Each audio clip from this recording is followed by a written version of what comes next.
okay, sentiment analysis. And well, there's some people who are very interested in anaphora and anaphora resolution, analysis, and so on and so forth. So it's just a simple method of analysis that, well, some people just use a pencil, but we try to show you how we can use different tools for this type of analysis. In our case, both of us are very interested in some features or in some factors and variables. And in the past, and now currently, we're working on this aspect. For instance, genre analysis, academic English, or learner language, and how learners of English produce different structures and what makes them different from native speakers of English. We're also interested in gender representation, gender performance.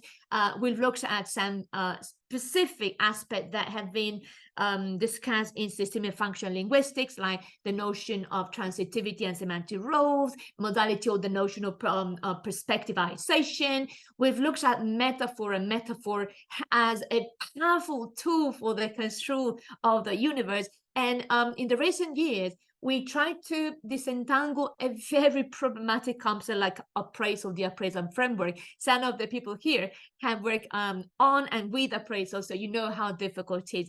We see there, etc., because there are other aspects that we also looked into in the last, or in the, perhaps last few years. Let me show you some, for instance, student writing and how they use nominal meta-discourse. So in this particular paper, so Miguel Ángel spoke about shared nounhood in this type of text. So it was a fantastic approach to annotation, to genre, and to learn a language. Or we also look at the interpersonal metafunction in this paper, where we looked at specifically modality and how modality is used in some specific texts written by students of English. We also look at, we're very interested in how positioning is construed, sometimes implicitly, sometimes explicitly, in particular text types like newspaper language. And in this paper, where we look at the language used by some British newspaper regarding something that happened lots of years ago, you may not remember, which was Saddam Hussein's capture after all the terrible events that happened in regarding 9/11. We've also studied abused women interviews. In this case, we're interested in analyzing how these women discussed, talked, referred to who caused their abuse, how it happened, what they could do about it. And in those cases, we analyze metaphor in this beautiful paper, where they try to show what happened to themselves, sometimes very harshly. And the same text type, the same data were looked into based on the notion, or considering the notion of appraisal, the appraisal framework, and evaluation. And in this paper, we used a category, or used a term, which is the language or the discourse of female victimhood, where we could where we could see that these abused women try to avoid agency. So when there was rape, or when they were raped, they mentioned notions such as there was rape. When they tried to mention who had caused this pain, they said something like, my brother loved me, although it was just rape what they were talking about. So this is a very painful, but also very interesting approach to this discourse of abused women.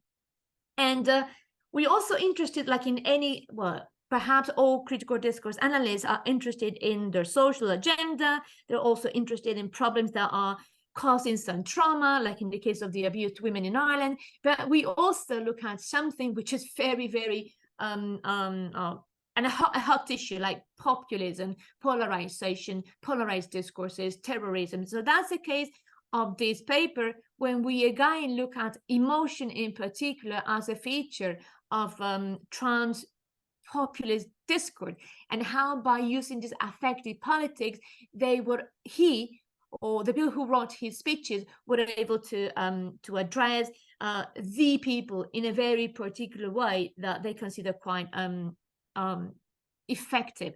It's actually the same we did when we looked at terrorism, jihadist discourse. Specifically, we'll look at some propaganda magazines, and then we'll discuss that in the application section.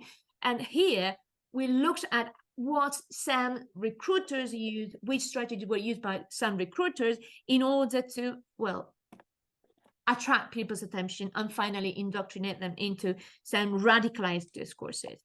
And that's something we could also do in some research regarding the 7-8 terrorist cell in Barcelona, a group, cell formed by some young men originally coming from Morocco, who felt like isolated, who felt like mistreated, and finally committed a terrorist attack, which caused something like almost 17 casualties, plus lots of wounded people.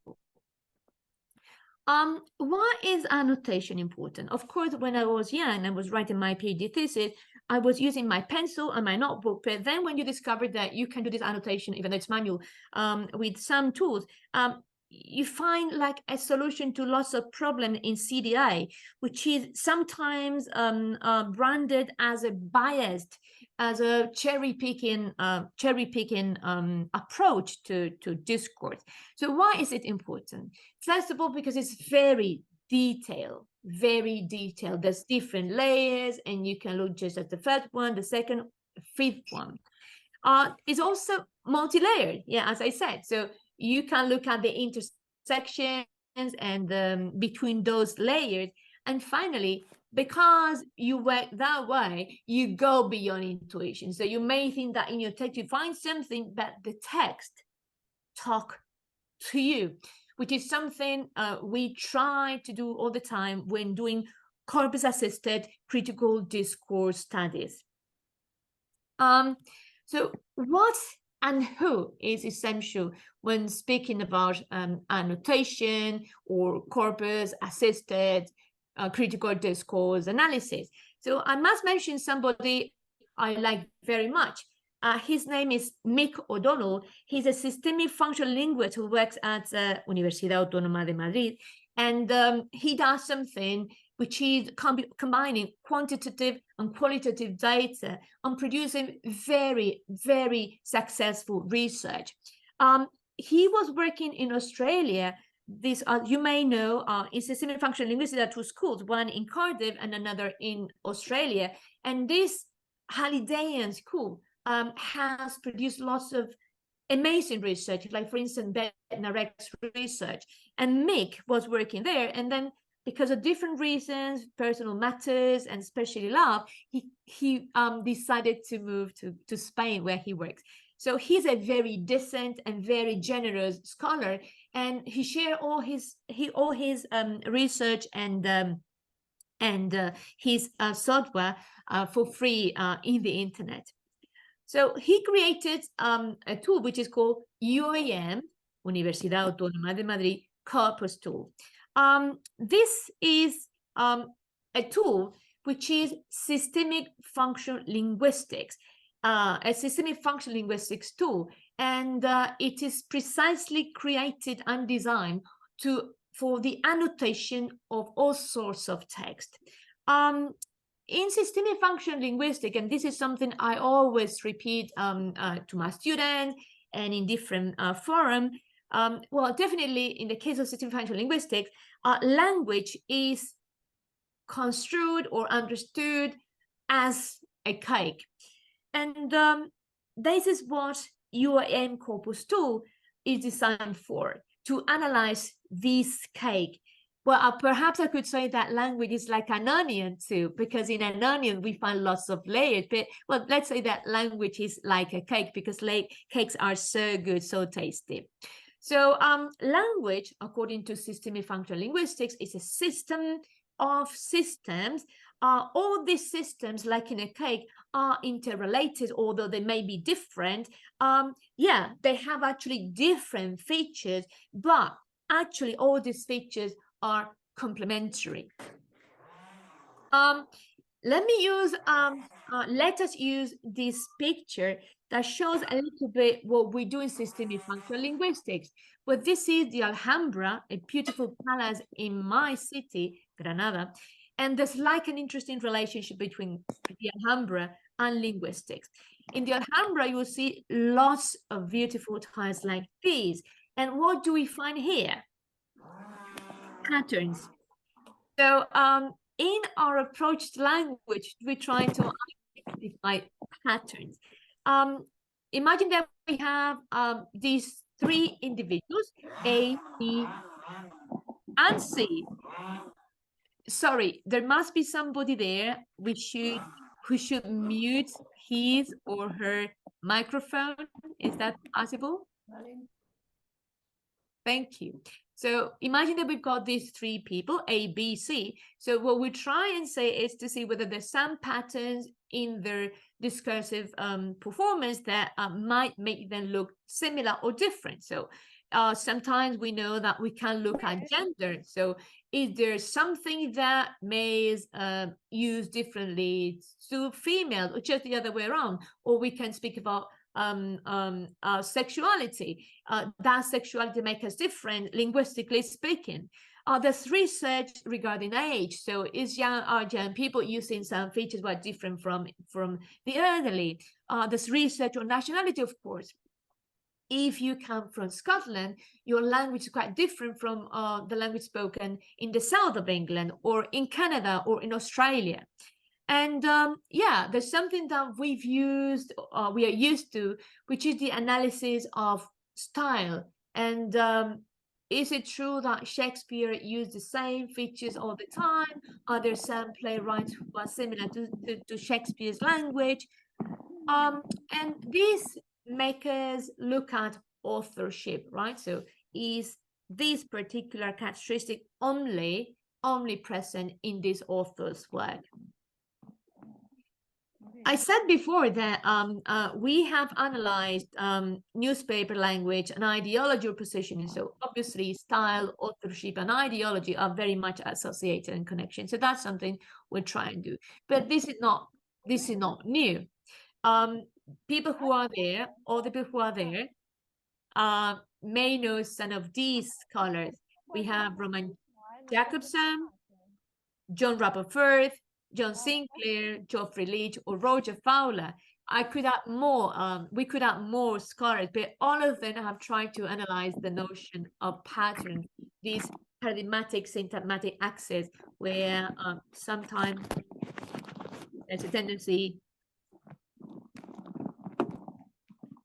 But I think there's somebody there who could mute their.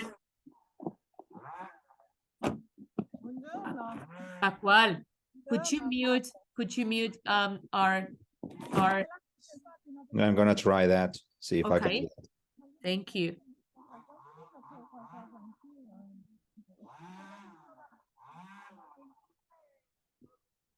Okay, so they've analyzed patterns in different ways in poetry and fiction.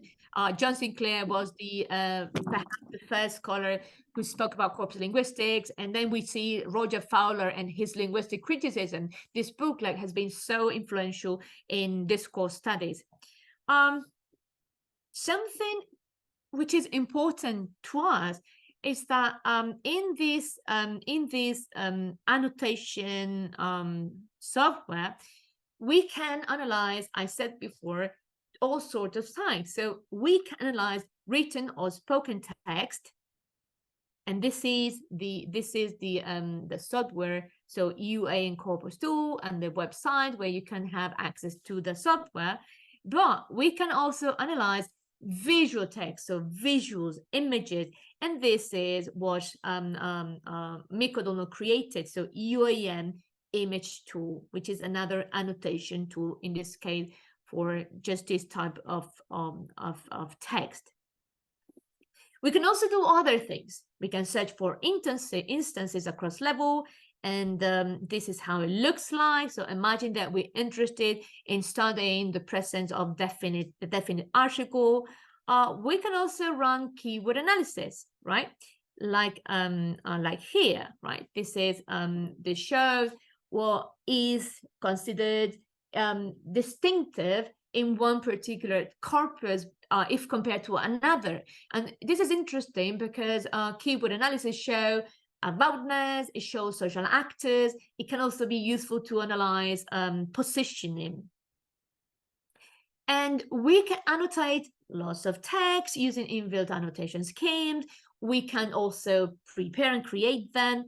We can, as we said, annotate each text at multiple levels because language is a system of systems which are different but are at the same time interrelated. And something important in discourse studies, we can produce, the UAM corpus can produce statistics which shows what when something is really relevant, when some feature, the presence or the absence of a feature makes our text, our data clearly different from another.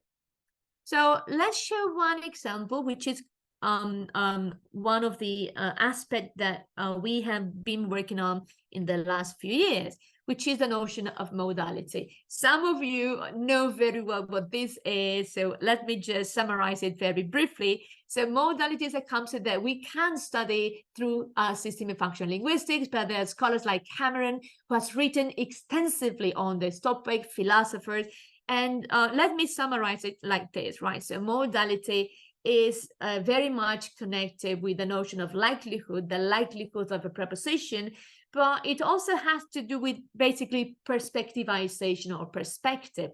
There's different features, the different categories, but today I'm not going to discuss it, just mention that because it's a very controversial idea, it's a very controversial notion, but let's show you how we use annotation regarding modality. So, because we can annotate multiple texts using this inbuilt annotation scheme, we should say that this is a very complex task. So we start doing our annotation, and then we look at it again after a period of time. We see whether our annotation might be biased, and then we start again. So it's a very time-consuming task, but at the same time, in the end, it's very successful, we understand. This is one example of how we annotate. So you see there all the little features that have been considered relevant for our analysis, in this case of appraisal, but I could show you others for transitivity. This is how it looks like. We have one example here. You must not insult them. We certainly repeat the same mistake as his generation. The study raises the possibility that dieting is bad for your health. Okay, if you remember that modality is about this notion of the likelihood of a proposition, whether one proposition is possible or not, whether it's certain or not, whether it is clearly impossible, plausible, etc. We've got here 3 interesting examples, quite simple. So if we look at this, we think that in the first example, we have the deontic obligation, right? Because this is another characteristic, another example of modality. So you must not insult them, that's obligation. In the second, we have certainty, so because of the presence of this certainly. And in the third one, we find what we call possibility, epistemic possibility. All right. So in our annotation scheme, then we have something which is called or relationship. Or relationship. So which type of modality is it? So is it certainty? Is it possibility? Is it obligation? Is it permission? Is it... So this is the first question we have to answer. And in annotation scheme, we have this particular scheme. So which type of modality is it? Is it epistemic? Is it deontic? Or is it evidentiality? I said before that today we're not going to discuss the notion of modality, because actually there's some scholars who consider that evidentiality is a different thing, or even they think that evidentiality is one feature that, or one category that should be included in epistemic modality. But in any case, if we use this, let's say, more or less accepted, simplified version of modality, we have possibility, probability, certainty, and then obligation, advice, permission, volition, and finally, evidentiality, which has to do with whether we speak about what we've heard, what we've been told, or what we've seen. So this is an or relationship. Okay. So in our cases, we had possibility, we have certainty, and we had obligation. So the second question is, do we want to indicate how this has been realized? So in the first case, we have deontic modality, obligation, realized by a modal verb, must. In the second case, we have epistemic modality, which is about certainty, realized by a modal verb. And in the last case, our epistemic modality has been realized through a modal noun, possibility. So in this case, we have an and relationship, because on the one hand, we indicate the type of modality. And in the second case, we must indicate how this modality has been realized. So let's look at it.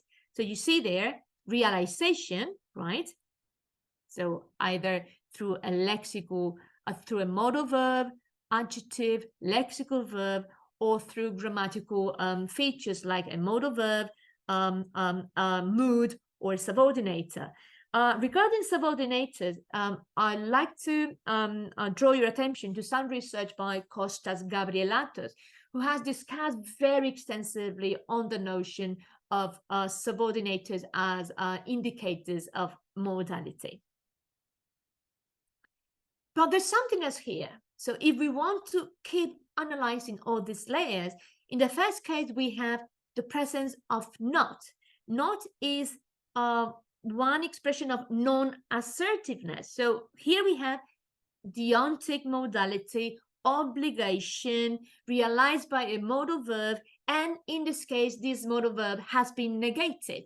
In the other cases, there's no presence of non-assertiveness, so these are, well, again, epistemic, certainty, realized by another phrase, and definitely it's assertive, just like in the third case, it's assertiveness. So again, we need an and relationship. So we should indicate which type of modality, how this has been realized, and finally, whether its polarity is assertive or non-assertive. So this is how it should look like, right? So we have here assertive, non-assertive, realization, and modality.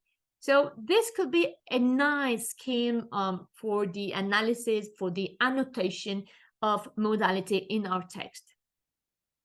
What does the program do? It does something else. So sometimes it can automatically segment the text for you, right? This is because Mick O'Donnell has an inbuilt scheme, and well, you can try to see whether your annotation, your manual annotation is similar to the annotation produced by the machine.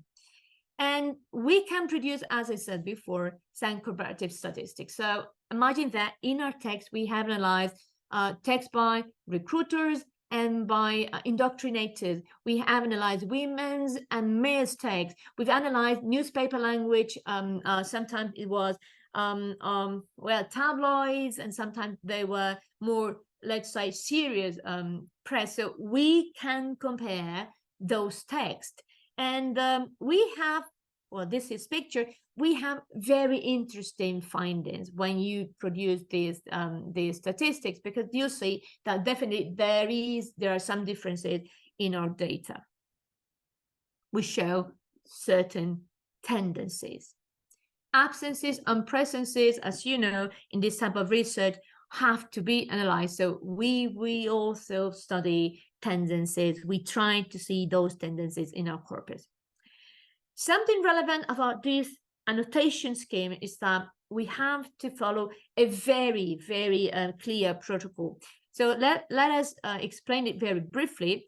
So when we are annotating, when we are tagging our corpus, which, as I said, is very time consuming, we try to do everything that makes our text or make us produce a very decent research, which is whether it is this inter and intra-rater or coder reliability. How do we do it? This is an idea developed by Fuoli, and it's very, very, it's really useful, because the first thing we do is creating this manual protocol.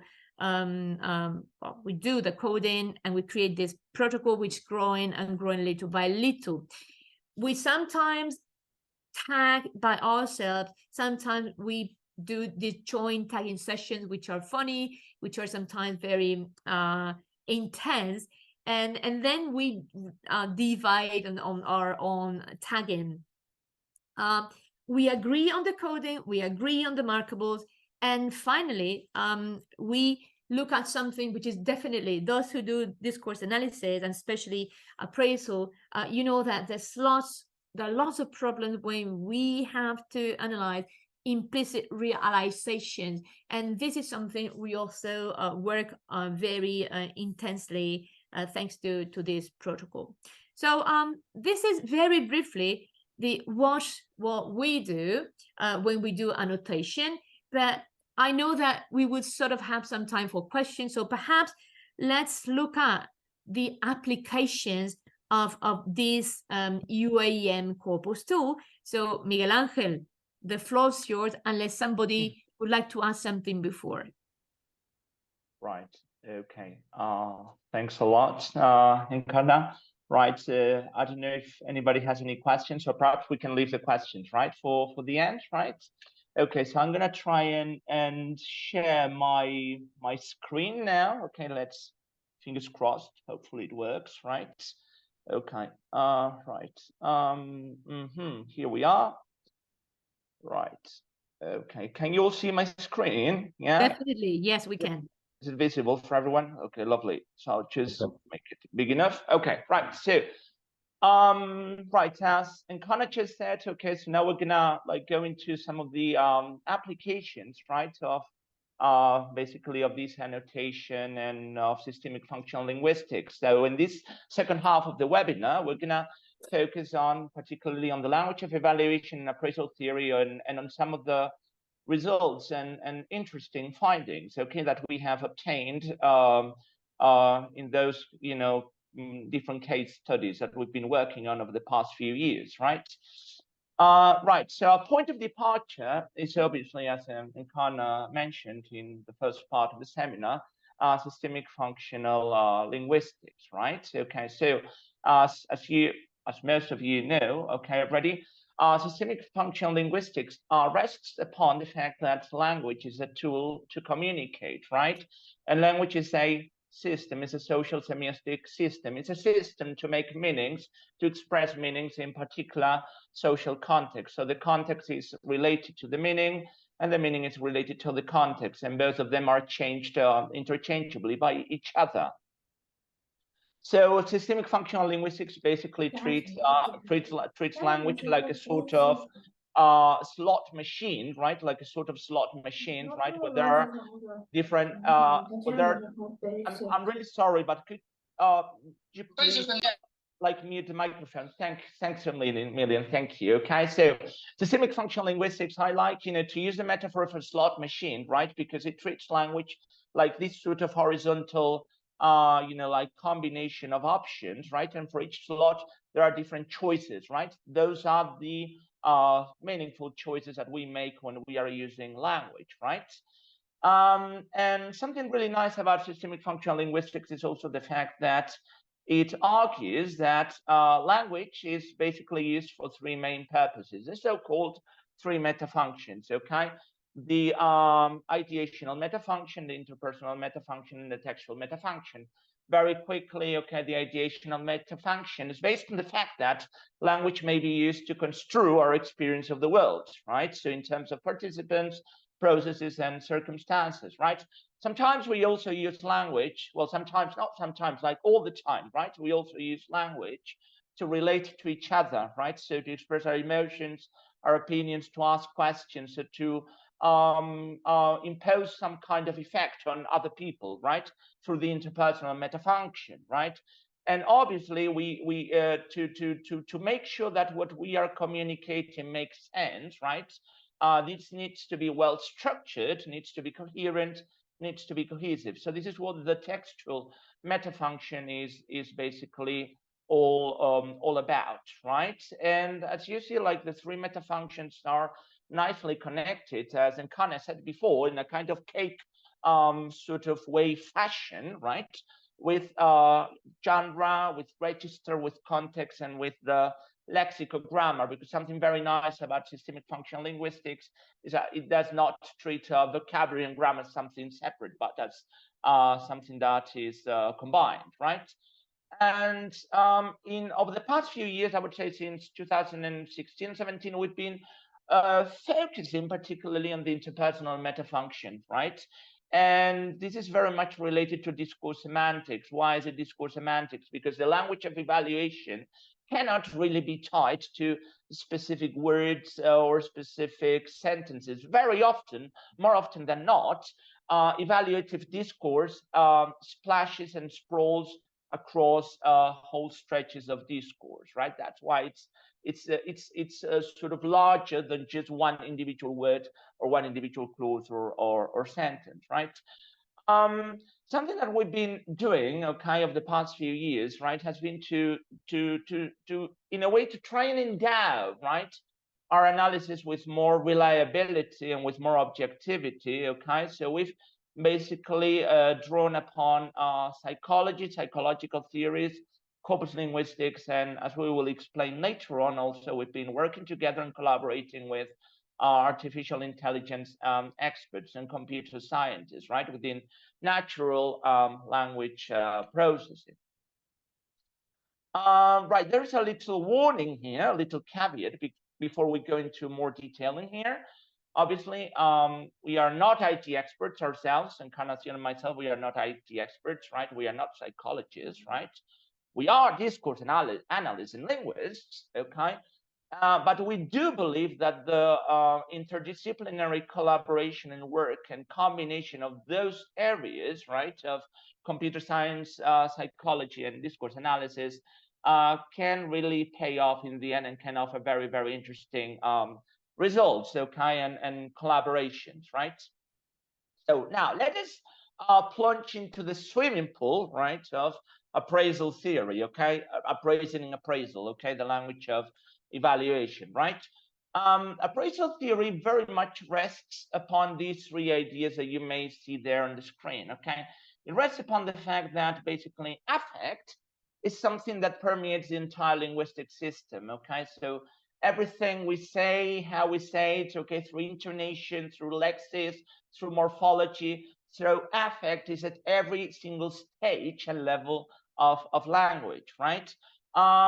In previous research, it's also been argued that evaluation is everywhere, right? As I said before, it's like this wave that splashes and sprawls across whole stretches of discourse. So as Professor Hanston very nicely explained in 2011, in actual fact, every text and every utterance is evaluative. So to such an extent that actually the phenomenon of evaluation itself disappears and it can be equal to language. So language is evaluation and evaluation is language. We are never, ever neutral. So, okay, so on the basis of psychological research, okay, so psychologists argue that we human beings function in this world on the basis of these vibes, okay, these biological vibes that are called affect, okay?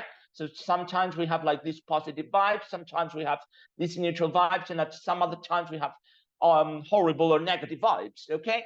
And this is what psychologists call as the macro concept of affect, right? Linguistically, discursively speaking, okay, when we try to give a name to those biological sort of vibes, okay, this is discursively and linguistically construed sometimes as emotion expressions, and sometimes it is construed as opinion expressions, as we will see in a minute, okay?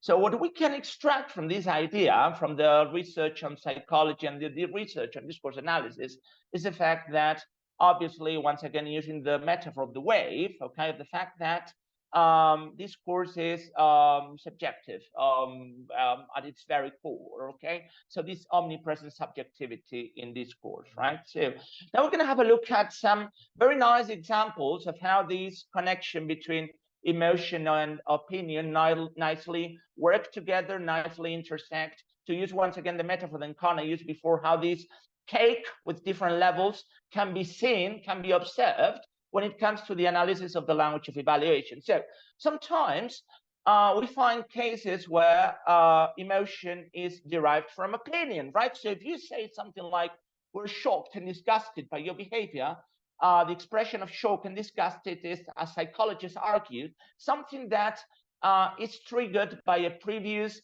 assessment or evaluation of somebody's moral quality, right? So in this case, it's explicit emotion that derives from a previous opinion in that case, right?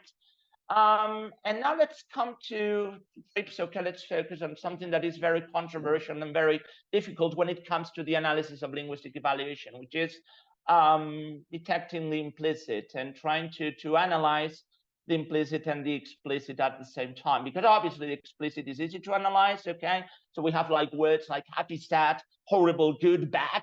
They are explicitly evaluated, but there are other cases where, okay, you know, as linguists, we have like quite a bad headache, okay, deciding how to go about their analysis. Okay, so let's have a look now at one example where we find explicit opinion and implicit emotion, right? So if you say something like, you're awesome, right?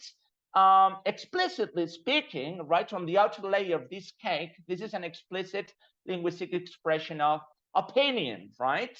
But implicitly speaking, if you say to somebody that you are awesome, you are implicitly expressing your admiration to this other person. So Encarna and myself would argue that in this particular case, there are like two layers in the annotation. We find explicit opinion and implicit emotion. If we have a look at a rather negative case, okay, which is this world's an ugly place, as we are unfortunately seeing nowadays all over the world, okay? Explicitly speaking, we find an explicit expression of opinion, ugly.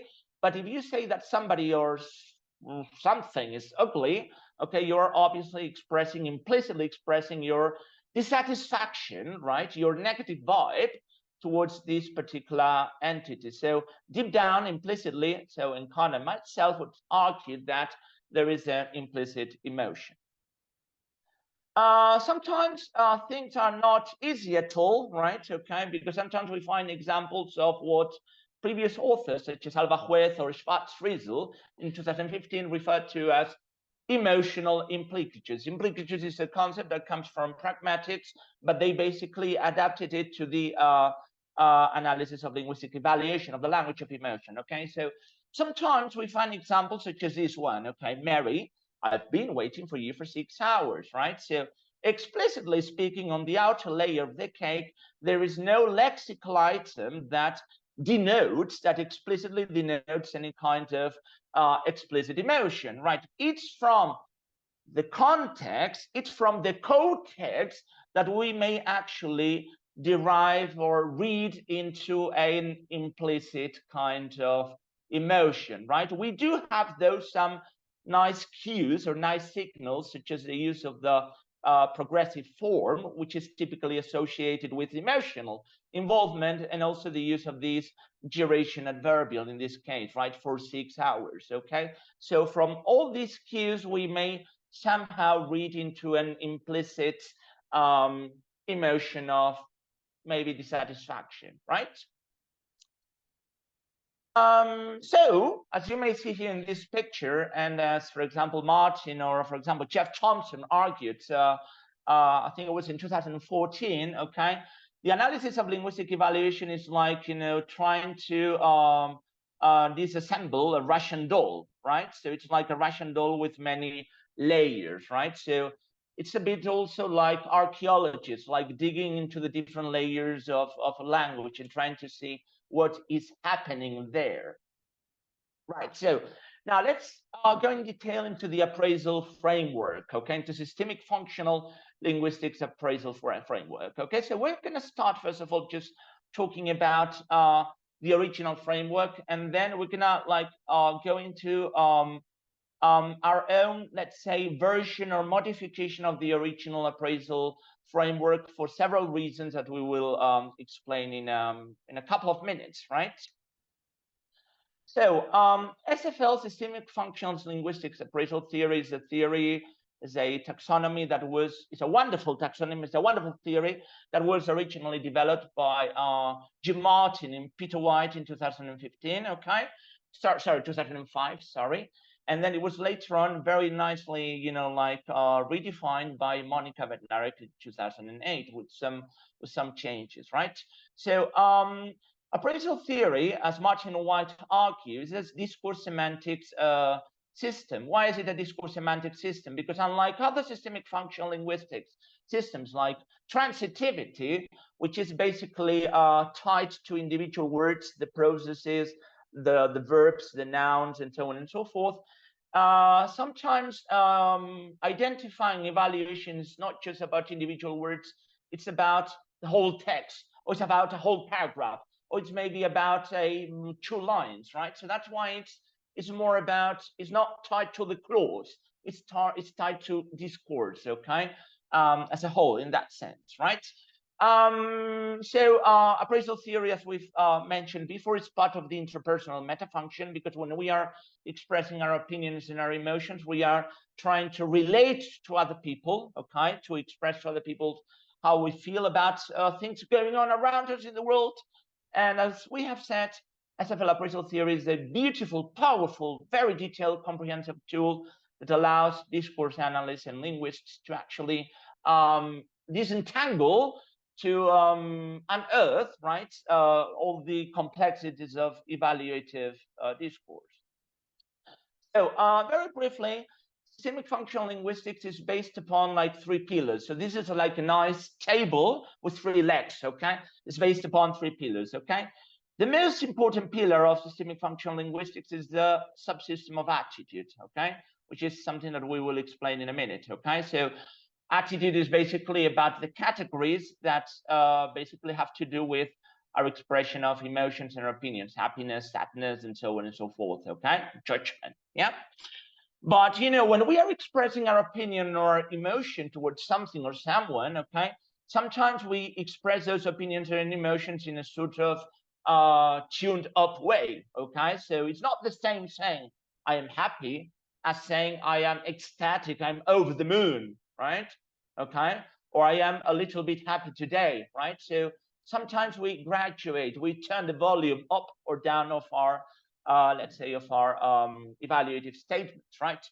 And part of this evaluative world is also the subsystem of engagement. So what we do when we express our opinion, right, or when we express our emotion, we are also positioning ourselves in relation to the degree of certainty or possibility or probability of what we are saying, right? So when we say, for example, I think that you are horrible, it's not the same as saying you are horrible, right? Or if you say, for example, you may be right or you may be wrong, okay? So engagement is basically about modalities, which is something that Encarnación was also explaining or mentioning in the previous part of our seminar. Attitude, though, is like the main leg of this table. It's like the main pillar of this temple, okay?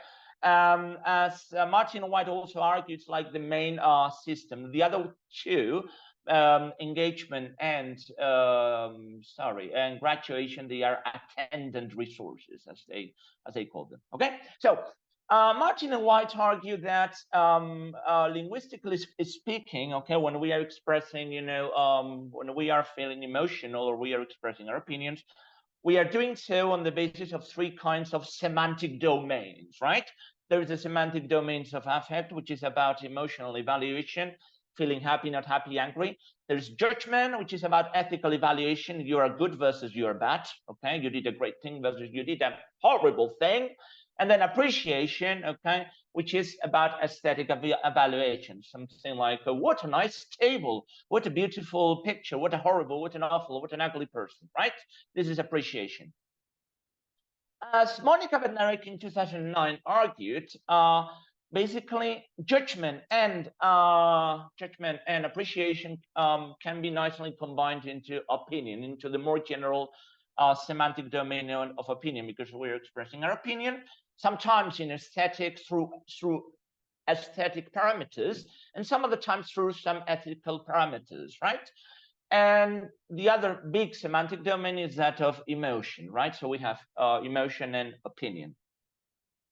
Right, so let us look at Martin White's original affect system at a glance, right? So in Martin and White's original system, so all the linguistic expressions of emotions can be semantically classified into, as you say, you see over there, into happiness and unhappiness, satisfaction is satisfaction, security and security, and inclination is inclination. So about feeling happy or not happy, affairs of the heart, as they would argue, feeling satisfied or not satisfied, okay, which is about goals, tell us, okay, about whether you get or not get your goals, security and security, which they would argue is about fear and surprise as well, and then inclination and disinclination, which is basically about wanting or not wanting in general terms, right?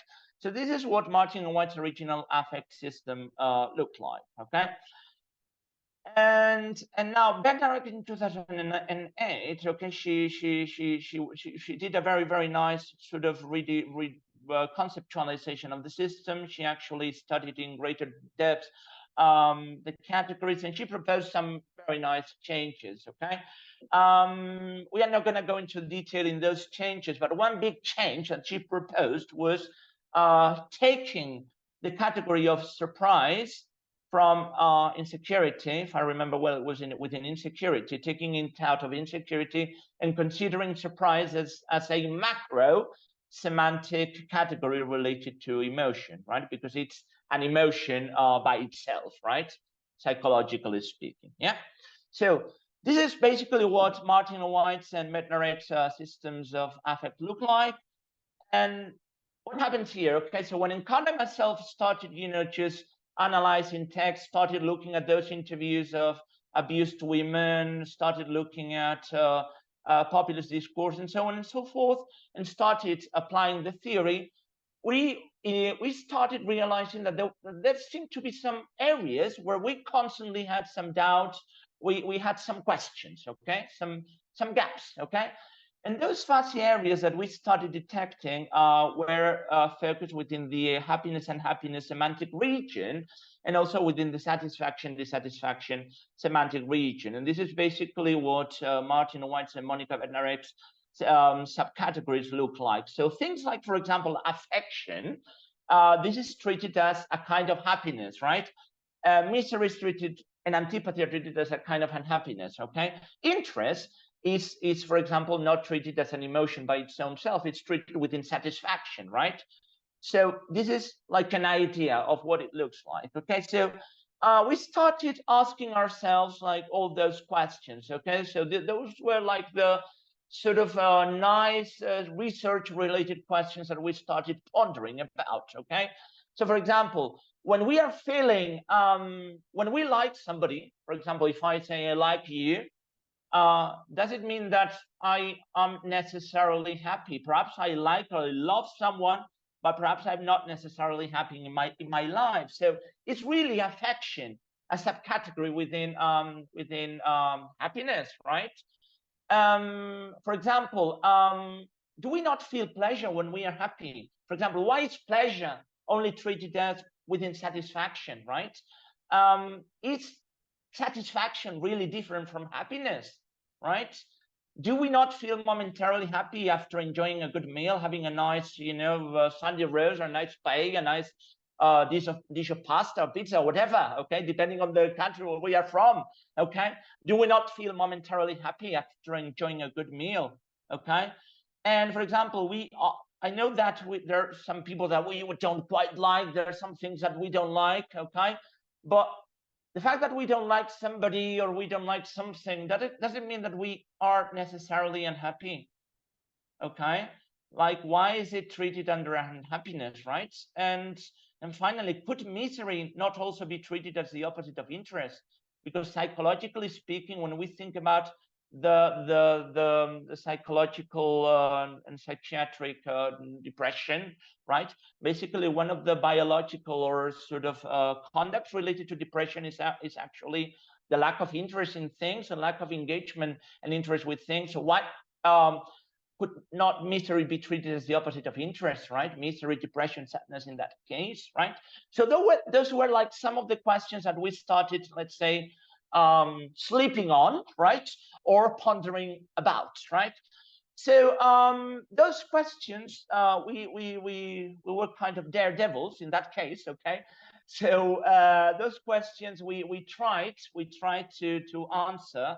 We did our best to answer some of those questions in this chapter that was published in this very nice book by Lachlan Mackenzie and Albach in 2019. So in this chapter, what we do is basically we spend like 2 or 3 years reading loads of psychological literature. So we are linguists, obviously, we are discourse analysts, but we started reading everything that we could read, we could get our hands on about the psychology of emotions and psychology, and so on and so forth, to try and see. Miguel, Ángel, I'd like to say something here, because we were helped by a professor at the University of Granada, Miguel Pérez, who is one expert on neuroscience. So that's something I should say, because it's definitely the way we started looking at that from that perspective when he explained to us what was exactly emotion. So we must acknowledge that. Of course. Yeah, of course. Yeah. So indeed, so I mean, like, we decided to start reading about psychology, to collaborate with and to ask psychologists like, you know, Professor Miguel Pérez as well, obviously, who pointed us in the good direction, the good path. He was actually the one who said you should start reading here, and then that's what we started doing. Okay, what we realized is that the rationale, the foundations of the affect system within systemic functional linguistics, it was very well grounded in linguistics. Okay, so linguistically speaking, it was very solid. But we realized that semantically speaking, psychologically speaking, perhaps the grounds of the original theory of the original, let's say, taxonomy were perhaps a little bit tenuous, right, or weak in that sense. Okay, so that is why we thought it was a really good idea to join hands between psychology and linguistics, and to try and see how we could actually go about proposing some changes, some you know, like modifications of Martin and White's original affect system, right? To obviously, with the aim, obviously, of trying to make it more psychologically realistic, if possible, right? So what we did was to basically, psychologically speaking, thanks to the help that Professor Miguel Pérez provided us with and the path that he opened for us. So we read a lot about basic emotion theories in psychology, appraisal emotion theories, okay, which are not the same as appraisal theory in linguistics, construction emotion theories, and neuroscience. Okay, so we read a lot about the theories of emotions from all those perspectives. Okay, and linguistically speaking, we also drew upon cognitive linguistics. So we went into Talmy's forces, okay, conceptual forces of attraction and repulsion. We also looked, for example, at Kovex's conceptualization of the metaphors of emotions, right? And then we also studied in quite a lot of detail Vizvika's natural semantic meta-language, right? Where she actually explains how the concepts of emotions are like a cognitive schema that can be subdivided into different sub-parameters, just to put it very simply, right? So we actually, you know, like read up on all those theories, both from psychology, both from linguistics, and then, you know, Encarnación and myself had like those very lengthy, very long meetings, online meetings, okay, where we were very funny meetings. Very funny meetings, okay, where we were discussing what we were finding in the literature, and we were little by little modifying the original affect system, sometimes starting on paper and then changing from paper, like going into a corpus tool. And, you know, like it was a very nice process, very intensive, okay, but very nice, okay, at the same time, okay. So what we could extract from all the psychology literature that we read was, and also thanks to Professor Miguel Perez, was the fact that in psychology, the mind is treated as a functional goal-directed system.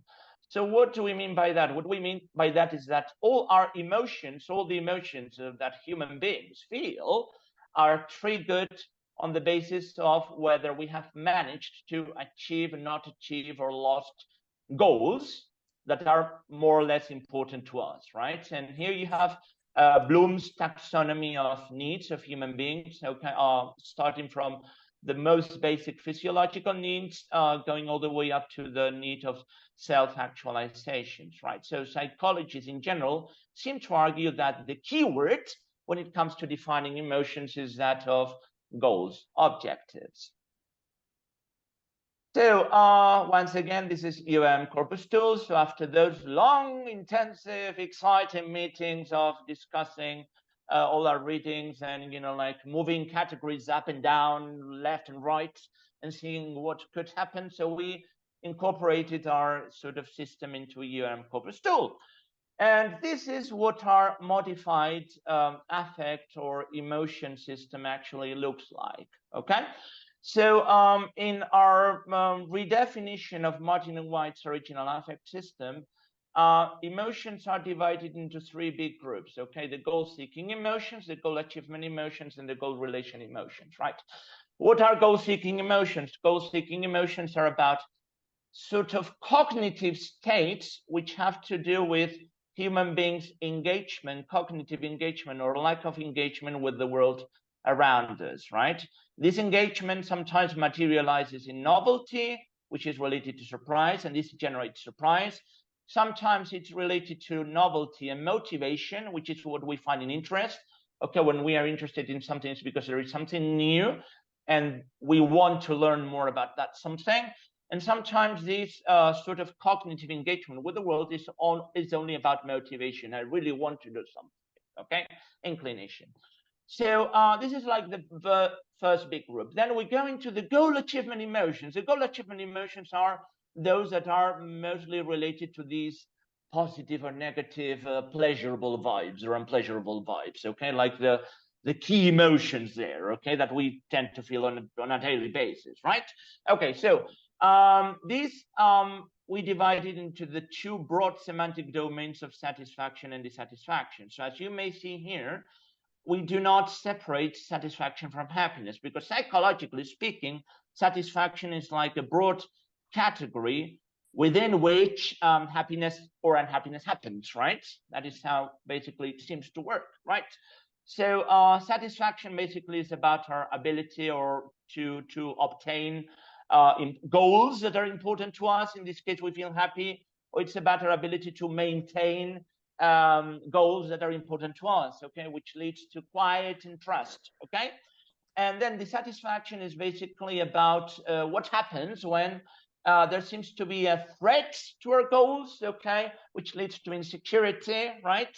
And also what happens when there is a loss related to an important goal to us, which leads to happiness, right? When we lose someone or we lose something important to us, we feel sad.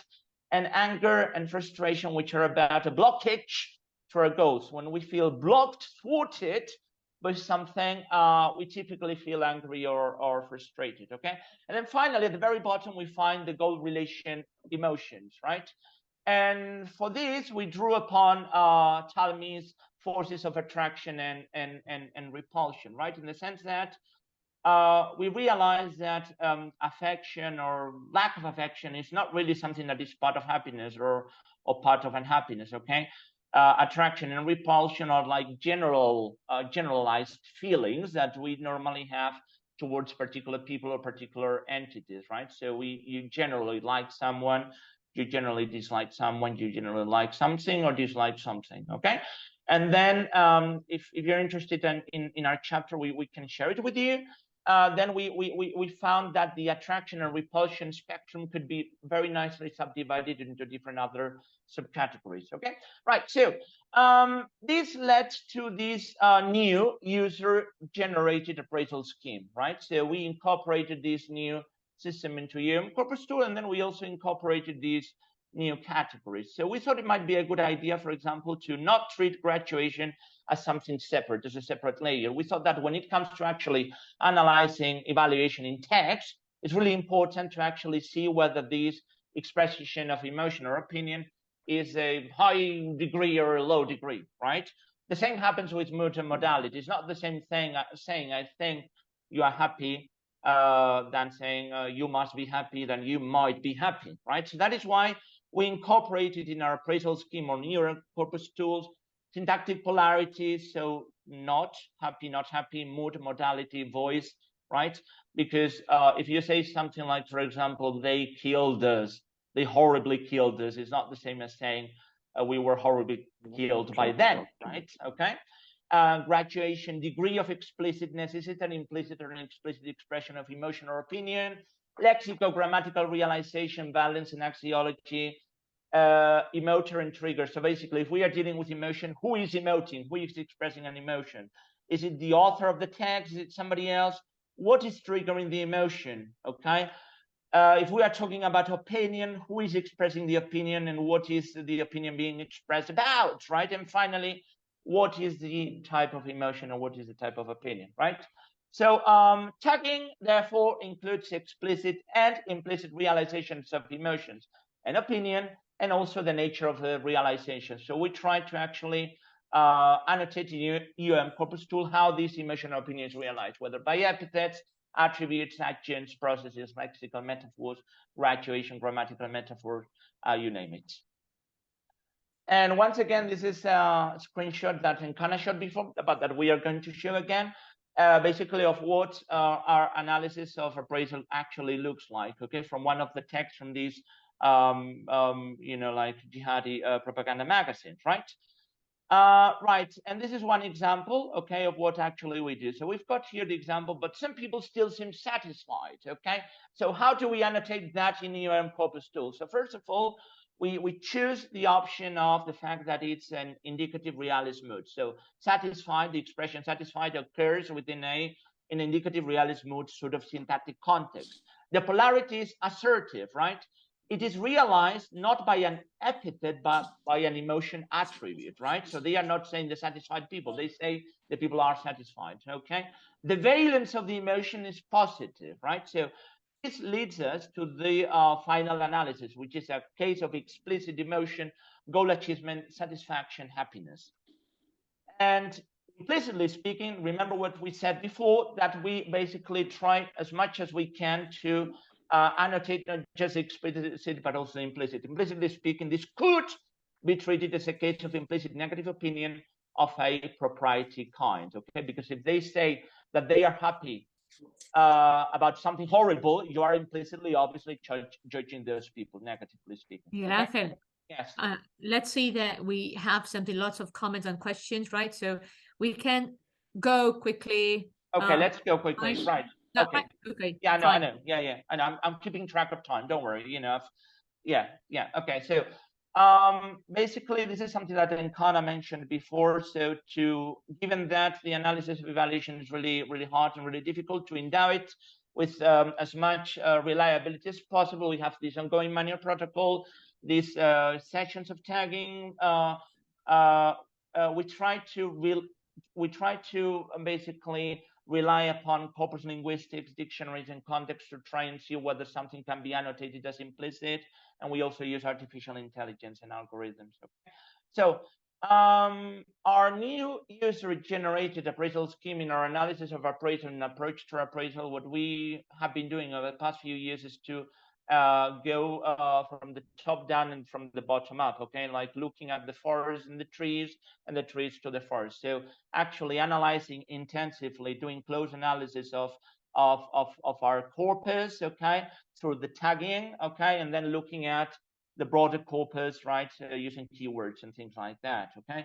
So we've been using, for example, Sketch Engine to try and uncover the keywords that are really important in our corpus to try and see which opinions and emotions appear to prevail. We've also been using sentiment analysis. So we've been using, for example, the Science tool that allows us to actually see which emotions or opinions prevail there. And basically this nice combination of looking at the forest and the trees at the forest, this triangulation is something that we've been doing in 3 different projects where we have been basically analyzing the discourse of jihadi radicalization in different contexts, okay, in propaganda magazines, and also with interviews with people who happen to know, you know, like actual radicalized people, right? And the cornerstone, or the big pillar, the cornerstone of all these projects has been the collaboration, the joint work between us linguists and our artificial intelligence colleagues, okay, from the University of Granada, thanks to whom we have developed a tool, okay, the Nutcracker algorithm, okay, the Nutcracker algorithm, which is basically a tool that has been trained, okay, an algorithm that has been trained to actually try to detect radicalization online, okay, radicalization online, and to try and detect traces of emotion and opinion, okay, based on the training that us linguists provided the machine with, okay. This is what the tool looks like. These are like all the different categories that we have incorporated from our taxonomy, okay, right, that are part of the tool, right. And now we are very briefly, okay, going into the 2 case studies, okay. So as Encarna said before, we have been applying, the past few years, we have applied this redefined user-generated appraisal scheme to the analysis of populism, the discourse of populism, and we've also been working quite a lot within the discourse of jihadism, right? We've been interested in uncovering the workings of persuasion and manipulation. So actually how persuasion and manipulation works in different contexts. We've also been interested in uncovering like how this polarization, this social polarization that we are living in this fractured world nowadays is evident in discourse. And we've been particularly interested in unveiling the pathos of emotion in discourse and how this is used to manipulate people, right? So as far as populism is concerned, as Encarna mentioned before, this is a very nice study where we compiled the corpus of Donald Trump's speeches, okay, throughout his presidential tenure, as it were, okay, from 2016 to 2020. And we did a large-scale analysis using sketch engine to try and identify the patterns, and then we did a very close, intensive manual analysis of one particular text, which was Donald Trump's first State of the Union speech address. Basically, what we found is that in Donald Trump's speeches, there were a lot of positive emotion words. That's something that makes sense. He's great, using great, lovely, great, and so on and so forth. And very interestingly, in Donald Trump's first State of the Union address, we found that there was a marked positive evaluative flavor, almost hyperbolic, very exaggerated, okay, which is related to this, to his TV sort of personality style, okay. These are some examples of this hyperbole that we detected, right? So we found many examples of emotion through explicit hyperbolic opinion, okay, and how Donald Trump is portrayed himself as a benign paternal figure and tough superhero, admiring and protecting his good people, right? Jihadism, right? Okay, so the other sort of obviously terrible context, okay, of jihadism. This is an article that Encarna mentioned before. In this particular case, what we did was to apply our new user-generated appraisal scheme to the analysis of propaganda of 2 propaganda magazines, right, Azan and Inspire, right? So what we found, which was very interesting, was 2 distinct ways of persuasion. So basically, jihadists persuade in 2 different ways. Sometimes they persuade by tapping into positive pathos, okay, pride. We are very proud of being who we are. And very often they try to persuade others to join their cause, right, by drawing upon negative pathos, by emphasizing how we are suffering, how they are killing us, how horrible they are to us, right? These are some examples coming from the corpus, right? So showing this dichotomy between a focus on the proud, confident hero. I was convinced, I was proud to be a traitor.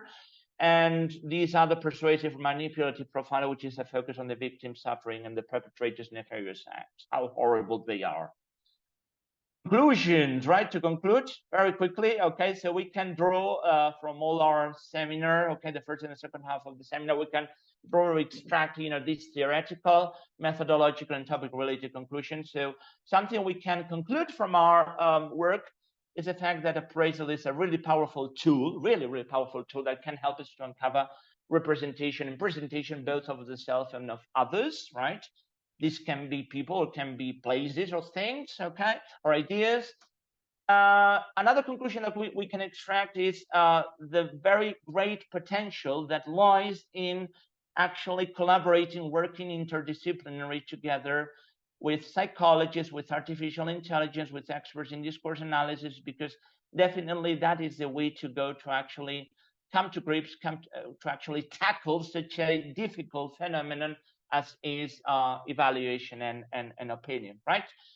And another conclusion that we can extract is that obviously, and something that Encarnación and myself we've been doing in all these projects, okay, and all the other colleagues we've been doing in all these projects is this multi-layered tagging system, where we do our best to try and uncover not just what is explicit, but we also help ourselves through with corpus linguistics, dictionaries, context, reading a lot to try also, if possible, if it is possible, to try and uncover the implicit. So things like you are ugly is explicit appreciation, and implicitly is about dislike. Nice, appreciation, implicitly happiness, and so on and so forth. You've got there some examples there. And finally, the final conclusion relating to the topic, which is polarized discourse, is something that we have found is that when it comes to the analysis of populist discourse, jihadist discourse, there are many things in common between all those discourses, because at the end of the day, we are dealing with discourses of polarization, where there is a marked pathos, where there is a dichotomy between us and them, where there is a lot of anger, where there is a lot of sympathy towards the victim, where victimhood is emphasized, and where this feeling of family, of community, of the us versus them is once again focused on or emphasized, right? And that's all, okay? So thank you so much, okay, for having us, right, and for listening to us, okay? So now if you have any questions, Encarnación and myself will be more than happy, really happy to answer them. Thank you.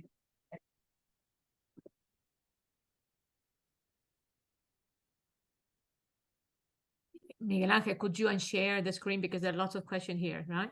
Okay, sorry about that. Okay, how do I do that? Okay, yes. Okay, so here we are. Yeah. Okay. Thank you. Right. So we have some questions. Okay. So we see that some of the our friends here are considering some problems in the case of annotation, the art taxonomy, the differences and similarities between, for instance, goal relation, like the concept of wanting versus loving, also the attraction and repulsion categories. And I don't know whether you'd like to pose your question directly and we can hear your voice, right? Which is beautiful. Of course, yeah.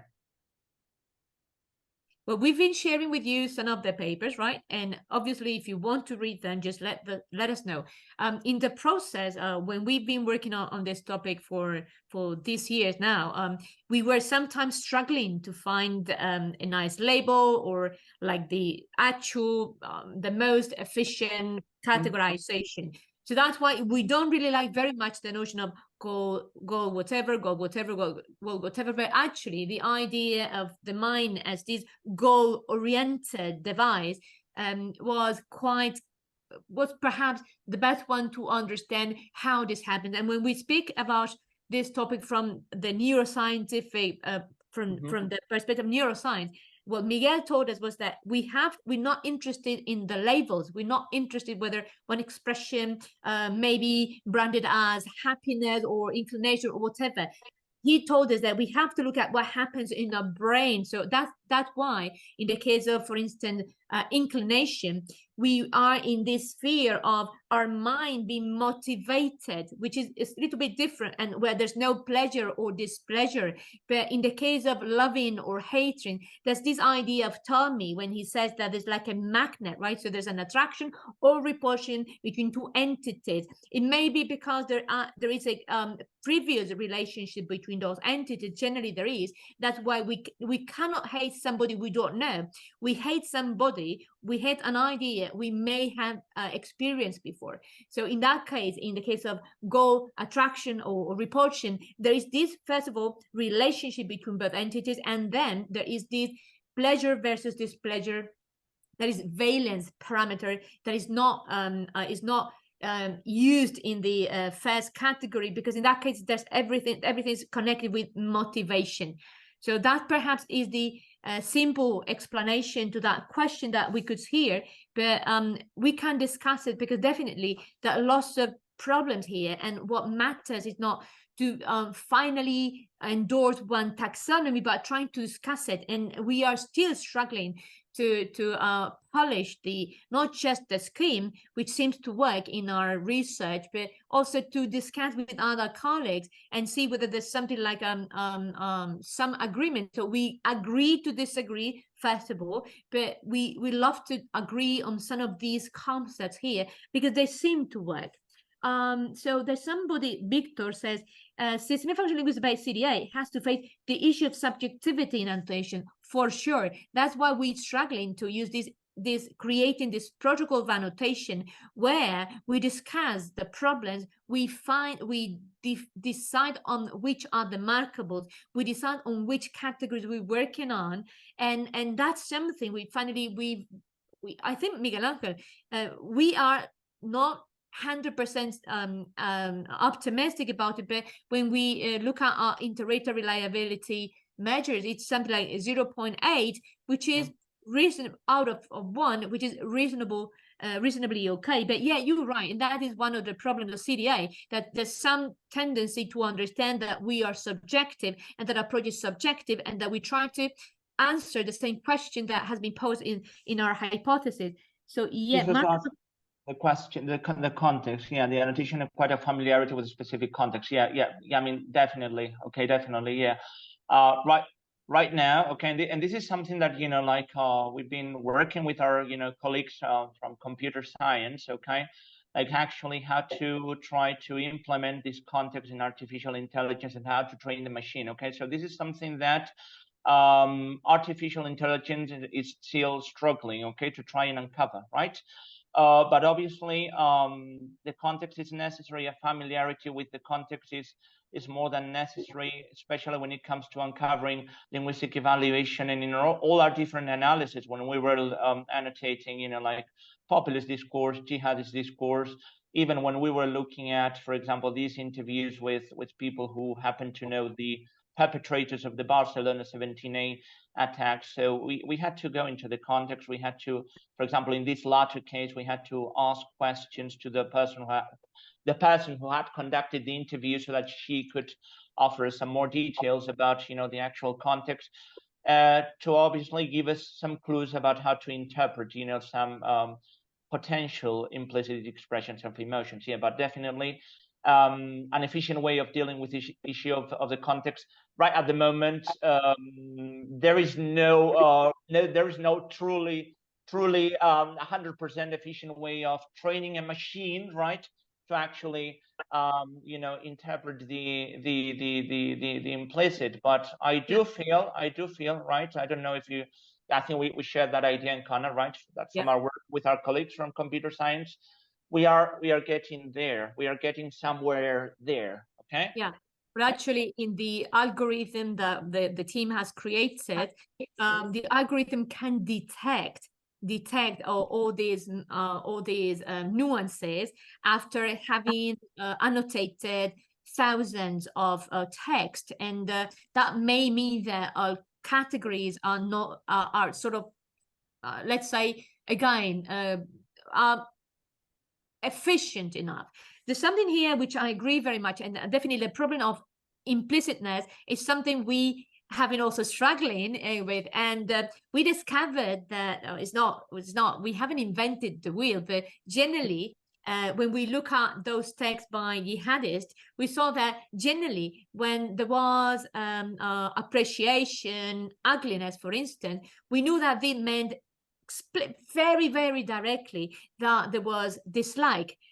When there is admiration, which is affect, generally is based on a very decent, honest behavior. So we could find, like Miguel Ángel showed before, like a tendency for certain implicit expression to derive some very specific categories. So that's something we work, and we love to keep working on. So Veronica, you're leaving. Thank you very much for attending. Thank you very much for coming over, and hopefully we will see you soon, right? Thank you so much, Veronica. Thank you. Bye. So Pascual, you tell us. You are the boss. Well, any questions? Anybody No, like? I was thinking. There's some interesting questions right here. I think you've interacted with some of those. I just have a very, I suppose, vague question, general question in terms of, so if we take so much trouble in putting a corpus together, but then we just have the chance to actually look at a very tiny part of the corpus. So, I mean, from I suppose, an epistemological approach, how do we go about that? I mean, you know what I mean? Just one of the principles of corpus linguistics is that the corpus has to be accountable. So of course, this is coming from a computational perspective, on a very quantitative perspective. You look at everything in the corpus, because if you leave anything outside your analysis, you are not, in a way, applying this very generic sort of principle. But I totally get that, of course, we need to focus on parts of the data, just to make sure that we implement these very deep annotation level, right? So I suppose this is just a general comment, like, so where are we in terms of maybe we are in one of these in the middle of nowhere situations where yes, we are discourse analysts, but some of us are corpus linguists, and we try to be sort of, you know what I mean. So I just wanted to hear your thoughts on this one, because you are, you are so much into very detailed analysis and depth of analysis. So yeah. Well, Pascual, this question is obviously very relevant, because when we look at our text, what we do is from above. So first of all, we do some keyword analysis. We look at sketches, we look at the sentiment analysis of the whole text. So that's why we use a different tool for that type of approach. But later, we want to check on the actual discursive practice of each individual in each text. So that's why we first, this is the forest, and then we look at just the tree. And that is a very beautiful metaphor that explains our approach. But I see what you mean, but because this is very time consuming. And finally, sometimes we're just interested, let's say, not in the nuances, but the general overview. Miguel Ángel, you agree, right? Yeah, definitely. Yeah, and something I can also comment on in this particular case is that, what we've been doing is obviously, first of all, look at the whole corpus, using clusters, keyword analysis, engrams. We try to see like what the corpus tells us in terms of opinions, of emotions, like, these kinds of things. And we have I think we have found, like in most of our analysis, in this sort of triangulation way of conducting in our analysis, that the findings that we have obtained from this sort of corpus-driven sort of previous exploration of the corpus have then very nicely been reflected in the kind of more detailed results that we have obtained from the analysis of just, you know, like a small portion, a small section of that corpus, right? So I mean, like, for example, in the analysis of Donald Trump's corpus of speeches, right? So we applied sentiment analysis, we used sketch engine, okay, to the whole corpus. And we did find that there was quite a large prevalence, right? Dominance of, let's say, positive sentiment words, right?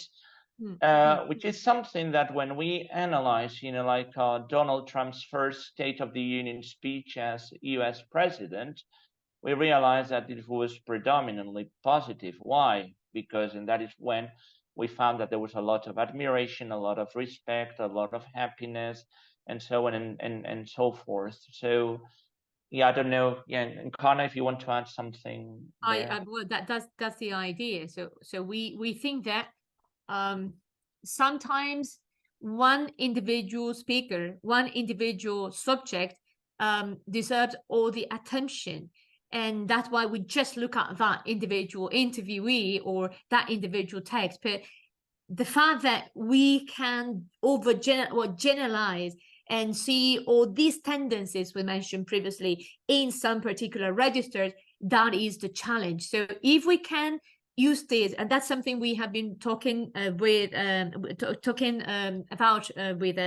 with Mick, we would like to use our scheme or simplified version, and I would like this to become also an inbuilt scheme in UAM corpus tool, just like the Beckner-Rex model, because this looks a little bit more efficient. This doesn't mean that the previous one are not, but there was something which was missing there, which was the psychological inspiration. So a linguist can speak about happiness, all right, fair enough, but which is the difference between anger and frustration? Or we would like to analyze all the speeches by Donald Trump. So let's see the basic flavor of those texts, but then let's look at just one particular speech by Donald Trump or by all the populists on planet Earth, because there are many. So is there any tendency which shows that populism, either far right or left wing, are similar? And we found that it's not, we didn't invent the wheel, but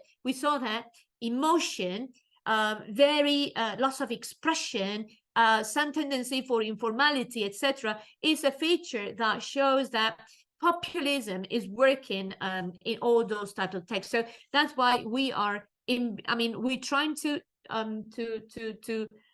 answer all those two questions. Is there any tendency in this text? Is there any tendency in all those texts and all those speakers?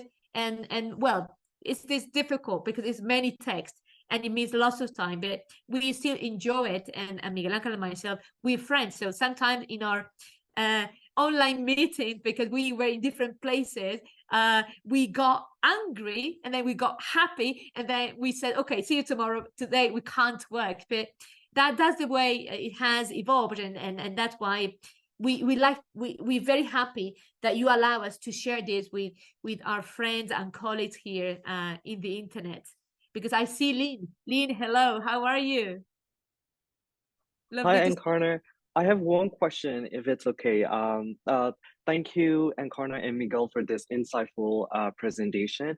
I would like to know, as a critical discourse analyst, how deep are we supposed to analyze? I mean, if the more we analyze, the more result that we can produce, and the process could arguably be endless, you know? So when do we determine when the overall process has completed or is enough? Okay, Miguel, you want to answer?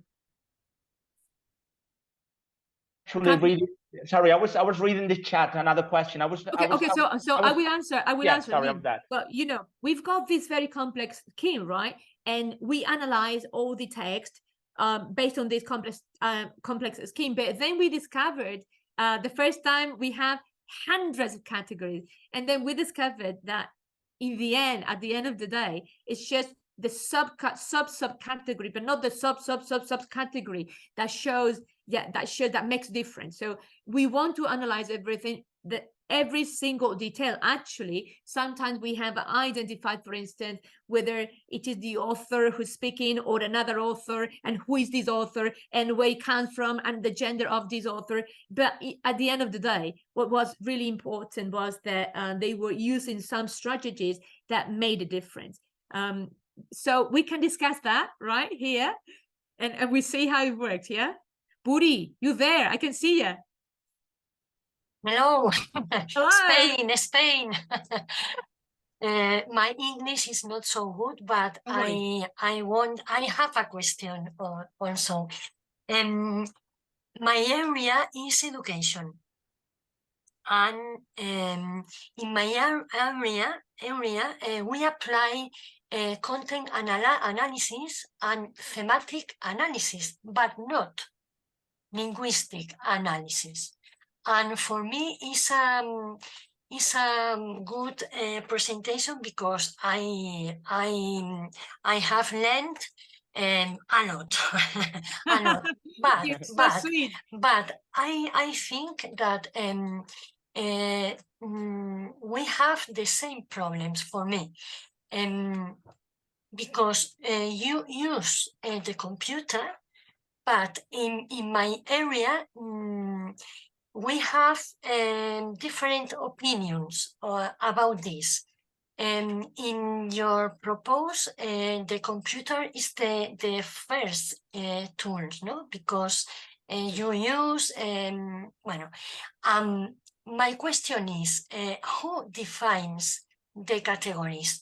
The computer and you? Okay. And because in my area, we use various programs. I don't know if you know Max QA, NVivo, Atlas T.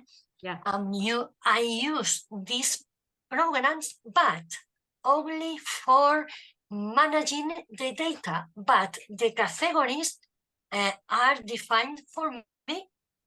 Yeah. Well, no, okay. No, but an algorithm, no. The decision is there of the researcher, no of the computer. Okay. But in my area, the polemic is this. There are people who think, no, the first is the computer and first vision, but my opinion and the others is no. The first is read the text, category 1, 2, 3, 4, 5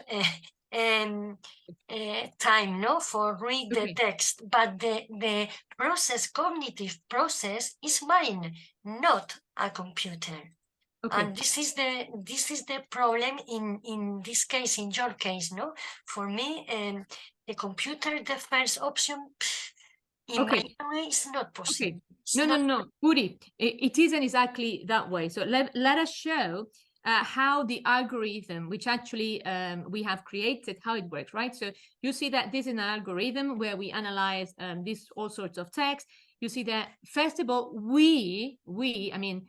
humans annotated tag text based on the gender of the writer, it's his or her age, sentence type, speech. Then we have sentiment analysis, the pragmatic function of the text, and then our category. So the category is something we have created, right? So after annotating thousands of, so these are the categories, right? The ones we've mentioned before. So after tagging lots of text, the algorithm could tag other text based on annotation. But this is a semi-supervised algorithm. So you see here, right? This is the annotation. Okay. This is, in this case, this is just one. This was training data. So later, the algorithm tagged there is a human being first who is annotating, who is tagging, and later, when the machine has annotated those texts, then a human being supervises that annotation. But what we show today is just basically manual annotation using UA and Corpus tool. For content analysis, yes, we use some of those software programs, but we also use others. And actually, when we use Sketch Engine, right, that Miguel Ángel mentioned very briefly, it's a sort of content analysis, because keyword analysis shows the aboutness of the text. So first of all, we are human beings. We create a categorization or taxonomy. We do the annotation, and then the machine starts to learn how to tag other text.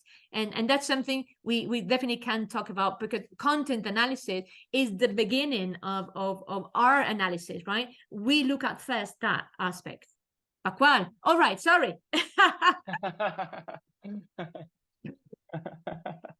I can only say that this was really useful, after all. I really love it.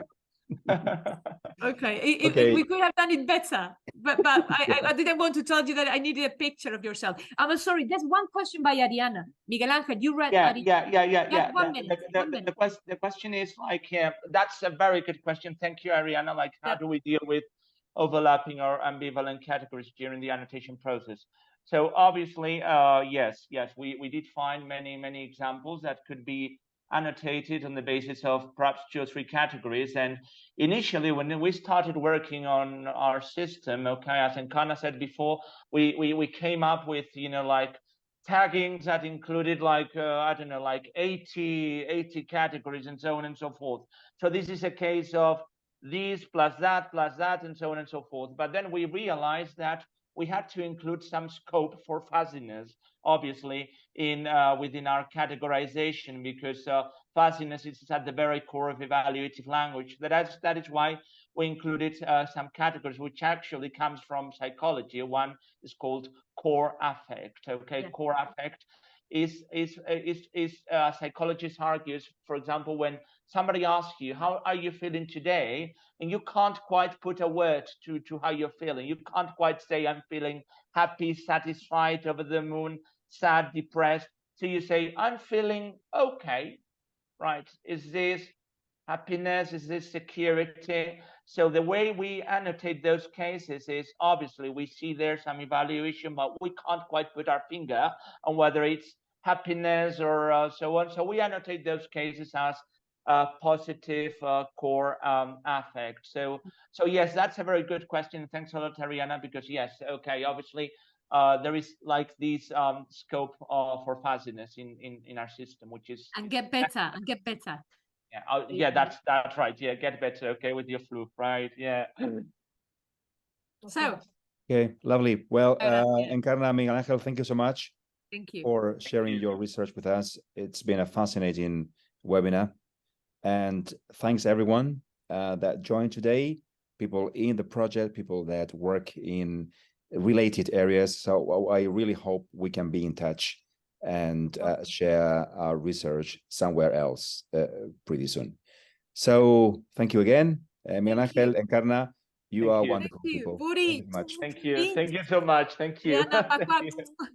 Bye-bye. Bye-bye. Take care, everyone. See you soon. Thank you so much. Bye. Thank you so much. Bye. Bye-bye. Bye-bye.